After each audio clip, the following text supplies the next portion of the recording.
I think one of the most important pieces is when you're presenting your story, is to make that story conversational. And it's really difficult to do in a case solving situation because you really got a monologue and you're trying to turn this into a little bit more meaningful dialogue.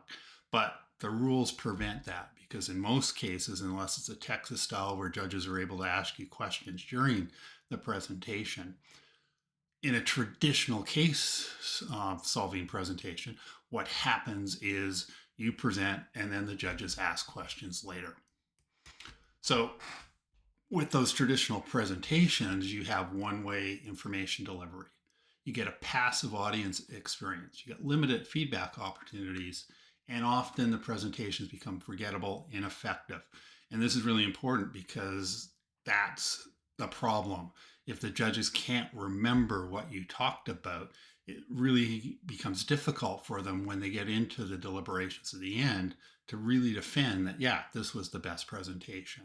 So I'm going to look a little bit at what conversational presentations look like and how we can overcome some of these problems as you go into a case solving situation where, yeah, it's a one sided conversation and you want to make it into that one sided conversation with some ability to have some active participation by the audience in some form or another, right? So conversational presentations have higher engagement. Audience retain more information when they actively participate. Get better knowledge transfer when there's two-way communication because it clarifies complex concepts. You create better connections, more authentic connections, build better rapport and trust with that audience. And you create a memorable experience. People remember how you made them feel, not just what you said. So, how can we take some of these pieces and incorporate them into what traditionally is this one sided conversation with the judges when you get into a case solving situation? So, the elements of a conversational presentation become audience awareness. So, understanding who you're speaking with. So, again, you can look at the characters in the case. Who are the judges representing? And talk to them as who are they role playing? Or if you're lucky enough to be in a live presentation with actual company representatives or those people in the case actually sitting as members of the judging panel, that becomes a little bit easier. Using an authentic voice, using a natural, approachable language. Stop using those big words, right? Get it down to here's that everyday conversation, those everyday words that I want to talk to you about. And it makes it a little bit easier for everybody in the room to understand. And often it takes it down from a technical level to a more let's really hit them in the face type of conversation where they can understand it better, and it talks to all of the levels of knowledge about whatever the problem is in the room.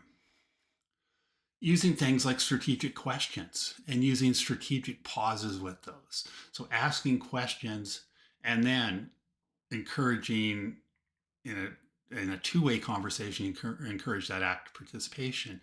But you can start asking those questions and then giving a little bit of time to think about it, and then offering your opinions in terms of what those answers to those questions might be. Also becoming a little bit more flexible in the structure. And so in a two-way conversation, this really is adapting to the audience needs and responses. But you can do this in a traditional case presentation by not always following the same template, right? Depending upon what the case needs, what the case is telling you, what your solution looks like, feel free to adapt that structure, adapt how your story is told, adapt where the different pieces of the story are told, because it may make it a lot easier for the audience to better understand what you're delivering to them in terms of a solution. And then this whole idea of active listening. So responding to the feedback. Watch the audience, watch those judges. Are there signs of confusion? Are they nodding? Are they shaking their head? Are they giving you smiles? What's their body language? What's their response to you as you're talking? Can you make adjustments along the way or recognize, you know what, it looks like I confused everybody. So how can I go back and revisit that point? And again, these are not what we truly consider active participation, but it allows the audience to influence what you're talking about. And this also becomes really important in the Q&A in terms of, as you're answering stuff, looking at the audience, looking at your judges and seeing how are they responding to you, listening to the next question. Is it building on the last question, or is it a new thing? Gives you a bit of an idea in terms of how clear and the clarity that those people in the audience, those people that are judges, are getting from you in terms of the story that you're telling. So, a couple of things that you might be able to use. And so these are different things. And I asked Claude AI to tell me a little bit about some of these types of things in terms of what can you do to create conversational dialogue. And these quite often are used in the classroom with opening up with a question rather than a statement. That's fairly easy to do in a traditional case. You can start off with, here's the questions we're answering, here's the problem we're addressing, rather than a statement. Polling, typically this isn't allowed in these types of competitions, but again, you can sort of get a bit of an idea in terms of actually looking at your audience, looking at the judges, see their body language, what are they telling you. The easiest one is the one in the middle here in terms of incorporating storytelling and relatable characters and situation.